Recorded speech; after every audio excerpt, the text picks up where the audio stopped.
There's clear emphasis in the Torah about the importance of following the Chachomim, especially the Sanhedrin, even when it appears to us that they are not correct.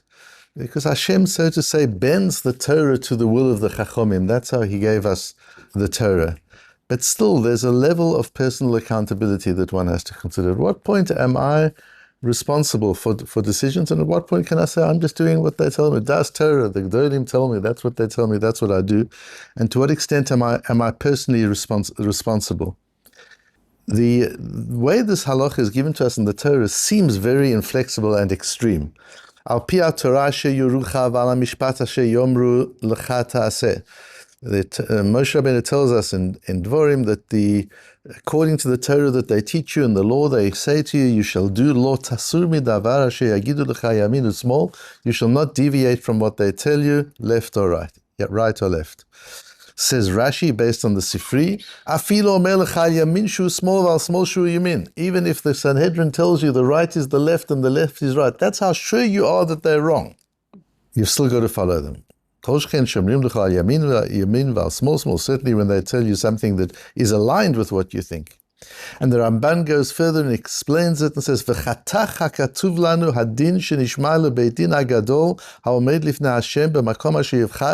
Torah clearly decides the matter that we've got to follow the Sanhedrin, and it doesn't matter if they just explain it, if they received it from their Rabbeim or from Moshe Rabbeinu, or they just figured it out logically, it doesn't matter. Ki al hadat shelahem hu noten lanu haTorah. A famous phrase of the Ramban, because the Torah was given to us based on their viewpoint. It doesn't matter whether they're right or wrong. It's irrelevant whether they're right or wrong. Once they've made a decision, that becomes Torah. And we don't have latitude anymore. Even if in your mind it's as clearly wrong as somebody switching right and left. No matter what, you've got to follow them. From our Gemara, it seems not so simple. We're dealing here with a din of dichui, and that is a korban, once it has been disqualified, can't be requalified. So something can be wrong with the animal. It could be something temporarily wrong with the animal, and the animal recovers from whatever was wrong for it. You can't just continue it. You have to start from scratch again. That animal has been rejected. A disqualification is a permanent rejection. And our Gemara discusses two interesting cases of dichui. The case is that a person sets aside a korban. He's going to bring a korban, and then he becomes a mumar, he becomes an apikoros. He denies the Torah. If he denies the Torah, he's not allowed to bring a korban. So now the korban is dachui, not because there's anything wrong with the animal, it's something wrong with the person, but the fact is the korban cannot be brought. Or he loses his mind, he becomes insane, and later on he recovers. Can he now continue with the process? He set aside a korban, he became insane, therefore he can't bring the korban, then he becomes sane again, now he wants to bring his korban. And we have a principle that once it's dachui, once it's been rejected, it's permanently rejected. Then the Gemara looks at a third case. The third case is a case built on Horius, on our previous Masechta. And that is, the Beis Din come out with a statement that chaylev is mutar. Now, chaylev is a term that you're going to get a lot of in Kodshim, and there's a good reason for it. There are different fats in an animal. Most of the fat is kosher. As long as the animal has been shechted correctly and prepared properly, the fat is kosher, we can eat the fat. But there's certain fat which is called chaylev, not shuman. The shuman and chaylev are two words for fat. They look exactly the same, they come from different parts of the animal. Shuman is kosher, chaylev is treif. So we often use the term chaylev and shuman to differentiate between two things that look the same but are halachically different. So here the Beis Din mistakenly makes a decision that chaylev is mutar. Nowadays there's no korban and therefore chaylev is allowed, you're allowed to eat chaylev, and they make this decision. They make it after a person has set aside a korban for eating chaylev. So he eats chaylev. He suddenly realizes I've done a terrible thing. I've eaten chaylev. I didn't realize. I bring a korban chatas. I set my korban aside. Beis Din comes out with a statement, no, you did nothing wrong. Nowadays the law of chaylev doesn't apply. It's a mistake. It's not right, but that's what they say. The din in Horius is if the Sanhedrin makes a mistake, you don't bring a korban for following them. So now, what happens with his korban? his korban won't be accepted anymore because there's no korban for eating chaylev. They've just done away with the isur of chaylev. And then they say, "Oi, we've made a mistake. Chaylev's actually also." So he once says, "Oh, thank goodness, I was about to bring my korban." So he comes back to the Beis Hamikdash, says, "This is the korban I was about to bring yesterday," when the Beis Din came out with that absurd statement. What is the situation then? So the Gemara says there, absolutely it's dachui, it's pushed aside forever, you can't bring it back. And the reason is hatam gavra idchi korban lo idchi. In the earlier examples, the man is disqualified, but the korban's fine. The man became an apikurious, or the man became insane, but the korban was fine. Nothing was wrong with the korban. Hacha korban nami idchi, as Rashi explains, but here the Beis Din undid the whole law of bringing a korban for chaylev. The whole thing was dismantled. So it's much harder to reconstruct it afterwards than it was in the previous cases. Rabbi Tam learns the opposite way around. Rabbi Tam learns that this third case of where Beis Din mistakenly decides that chaylev is permitted is less severe than the earlier cases. And so that what the Gemara is really saying is, in the earlier cases, the korban, the whole principle of the korban has been rejected because the Beis Din said there's no korban for chaylev. So the whole that set of laws has been dismantled. Very hard to reconstruct it.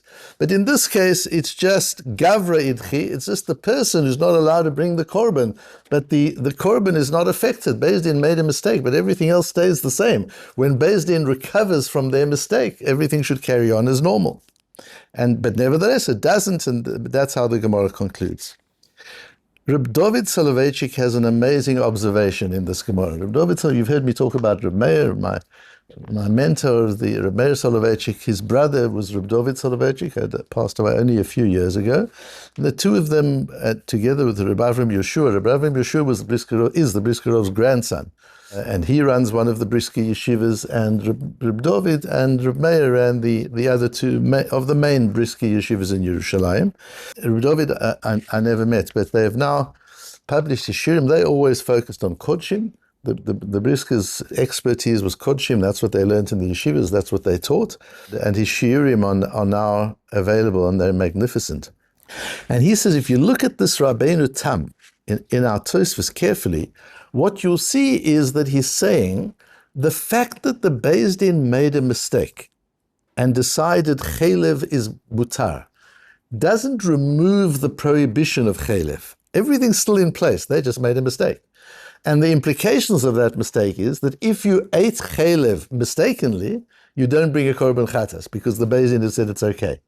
So that's all that happened. That's what we learned on the first page of Horius. You don't bring a korban chatas.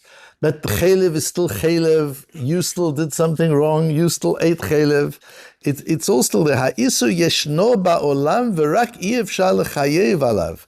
The isur is still in the world. You just can't obligate him to bring a korban, explains Reb David. And so it seems going further on. And he says, in that case, it would seem that if you know they've made a mistake, how can you eat the chaylev? And why wouldn't you? How can that even be possible? According to the Gemara and Hurries, you can follow the Beis Din. But what happens if you know it's wrong? If you say that Hashem changes the Torah according to the Chachomim, and if the Chachomim say chaylev is mutar, then at that time it is mutar, it's permissible. Then I understand that you can follow the Beis Din and you can eat the chaylev. But according to Rabbeinu Tam, it seems the chaylev remains asur. There's just a din that if you ate it, you don't bring a korban. But surely if you know they're mistaken, you're accountable for your own action. You can't just blame the Beis Din for everything if you know they've made a mistake. And that's what Reb David goes into, the whole question of at what point are you responsible and what point aren't you.